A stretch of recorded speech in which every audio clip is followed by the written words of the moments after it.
Welcome students, welcome to our channel Helm of Science. So I hope all of you are doing well in this tough period.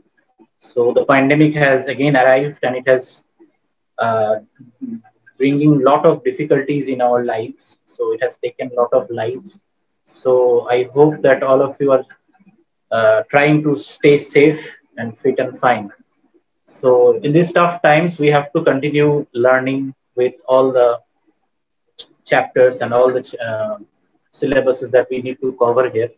So today we will start with a very important chapter of class 12 chemistry, that is solid state. Now, solid state, the first thing that we need to know that is what is the requirement of this solid state chapter in our syllabus. So the basic requirement is that in solid state, we get to know about the 3D arrangements of different solids, right? So the different solids, their structures, their properties, the 3D shapes that we need to study here. And for this, we are having this chapter in our syllabus, right? So let's get started with this chapter, solid state. Now, solid state, there are certain properties that we all know, that the particles in a solid are closely packed, their intermolecular force of attraction is very high, their intermolecular spaces are a bit low, right? They are highly dense. So these are the basic properties that we have gone through in our junior classes, right? So today we will discuss about types of solids. Now the first point under this is crystalline solids. Okay, crystalline solids. What are crystalline solids? The solids in which the particles are present in the form of small crystals, that we call it as crystalline solids. For example, you must have seen sugar crystals, some salt crystals. If you see them carefully, you will observe that the crystals contain some cube-like 3D shapes, like the crystals. That is why we call them as crystalline solids. Another type, that is amorphous. Amorphous solids. Now, what are amorphous solids? Amorphous is a term that is coined from the word amorphos, that is a Greek word, which means it is in a disordered state. That means they are not in the form of crystals, they are in a disordered form. Okay. So these two are basically the types of solids that we will be having in our chapter. So now what we will study, we will move straight on to the basic requirements for a crystal lattice. Okay. So for forming crystal lattices, we at first require lattice points. Lattice points. We can call it as motif, or we can call it as basis also.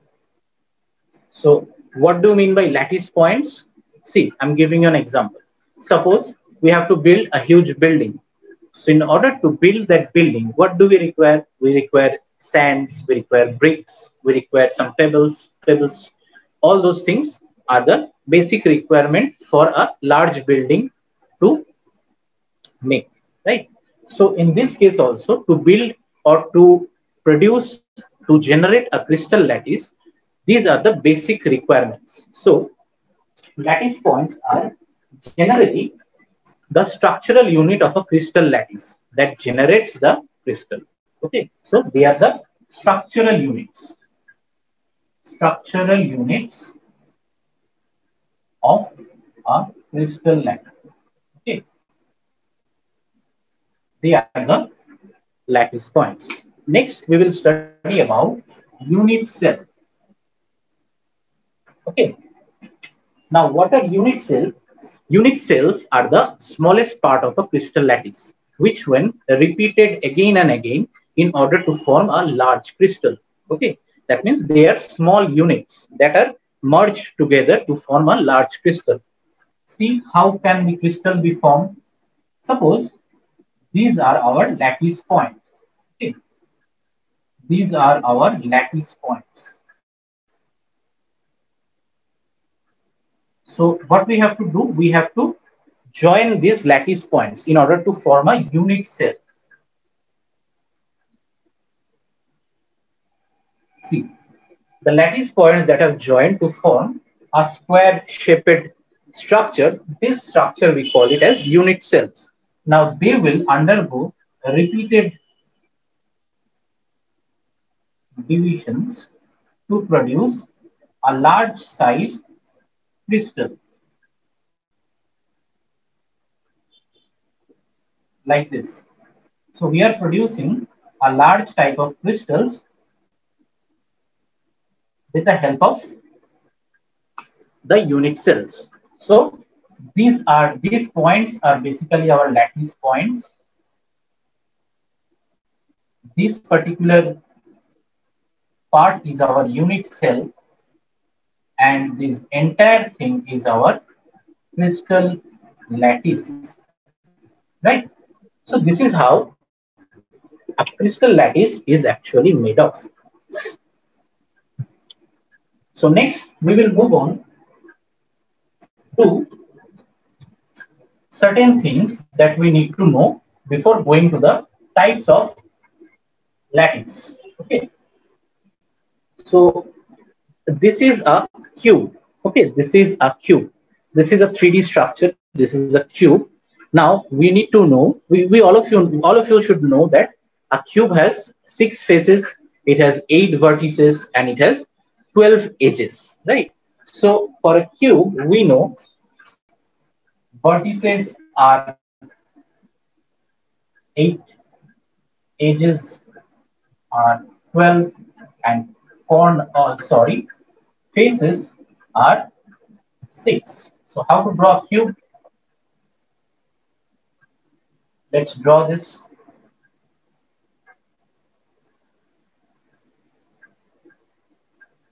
So this is a cube. Okay, so cube has 8 corners. See, these 8 corners are there. 5, 6, 7, 8. So the 8 corners are present. What about the faces? 1, 2, 3, 4, 1 in the front and 1 in the back side. So there are 6 faces. And what about the edges? You can easily see 1, 2, 3, 4, 5, 6, 7, 8, 9, 10, 11, and 12.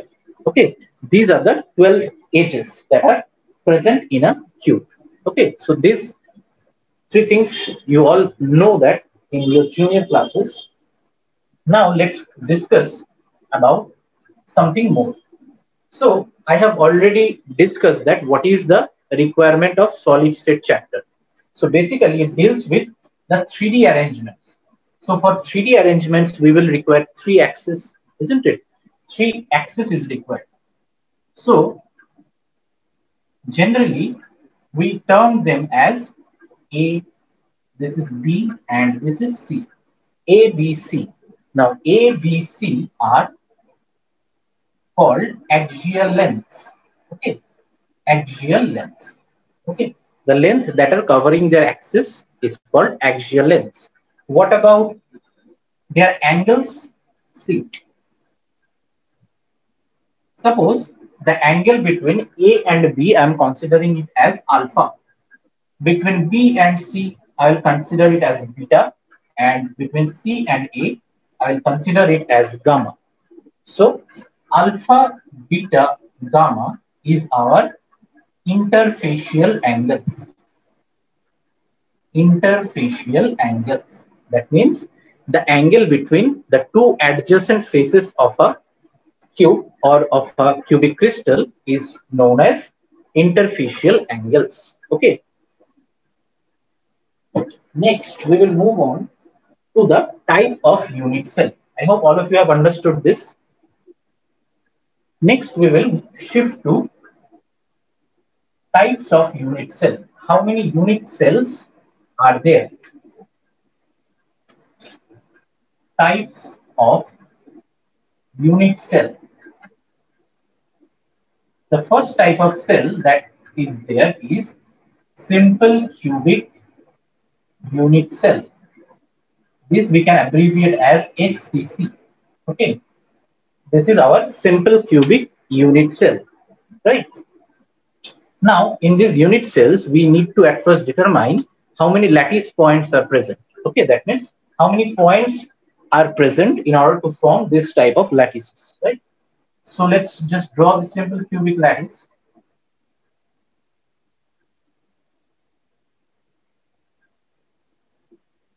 Okay, this is the lattice. Okay. Now here, simple cubic unit cells, the lattice points are present at the corners of unit cell. Okay, that means in simple cubic unit cell, the lattice points are present at the corners. So we need to determine how many lattice points are there. So as the lattice points are present at the corners, we know how many corners are there. There are 8 corners, isn't it? So similarly, the number of lattice points for a SCC lattice will be equal to 8, right? So the number of lattice point in case of simple cubic unit cell is 8. Okay. Next, we will come to, and one more thing, simple cubic unit cell comes under the category of primitive unit cell. Okay, this is a part of primitive unit cell. Next, we will discuss about non-primitive unit cell. We will discuss about non-primitive unit cell. In case of non-primitive, what happens? The lattice points are present at the corners, but they are also present at some other specific positions. And regarding their specific positions, we can differentiate them into different type of lattices. Okay. Or you can say it as unit cells. So non-primitive, under non-primitive unit cell, we have different types of unit cells. So under it, first is body-centered unit cell, BCC. Okay, body-centered unit cell. Now in body-centered unit cell, lattice points are present at the corners plus at the body centers. Okay, at the body centers. So how many lattice points are present? Let us see. Suppose this is the lattice. So as we have discussed that lattice points are present at the corners, that means there's 8 corners. In addition to that, another lattice point is present at the body center. That means just at the center of the lattice or the unit cell. I'm just repeating lattice, it will be unit cell, right? So it is present exactly at the center of unit cell. So the number of lattice points will be equal to how much? It will be equal to 8 at the corners and 1 at the body center. So 8 plus 1, that is equal to 9, right? So this is the number of lattice points that is present in the BCC lattice, BCC unit cell. Next, we will come to face-centered unit cell. Face-centered. So what do you mean by face-centered unit cell? In face-centered unit cell, the lattice points are present at the corners plus at their face centers. Okay, at their face centers. So let's find out how many lattice points are there in FCC lattice.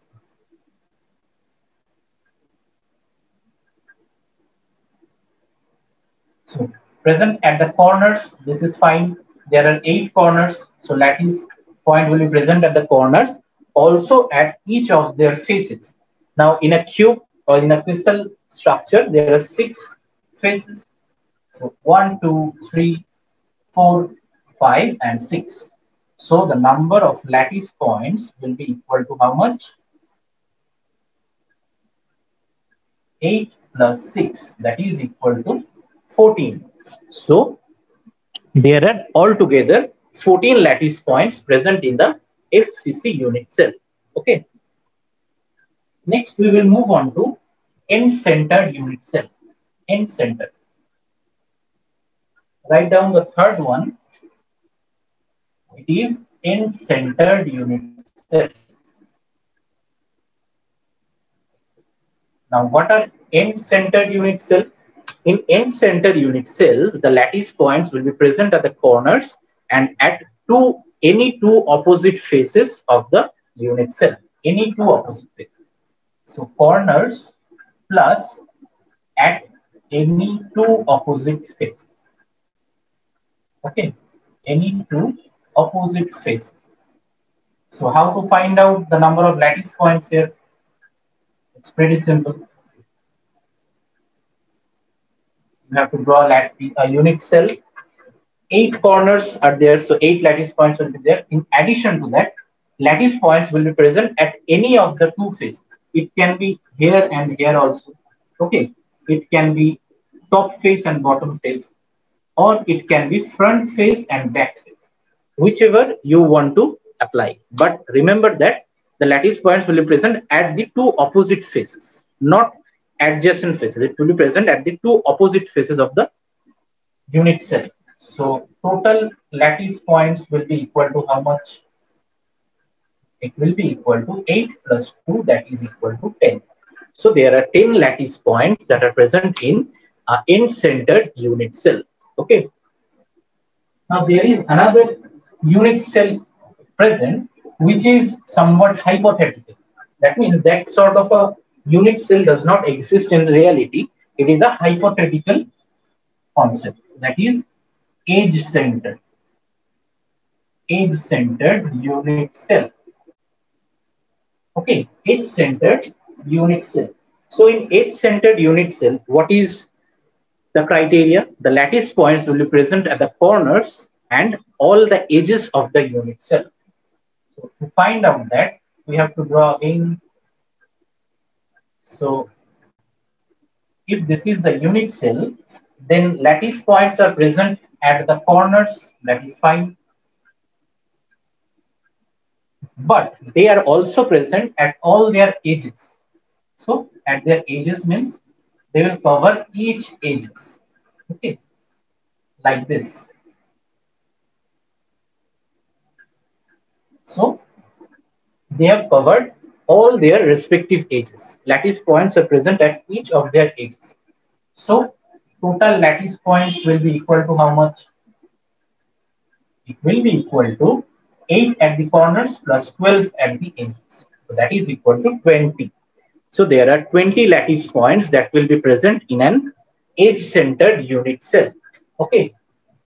So students, that's it for today. We have discussed about the introductory portions of solid state.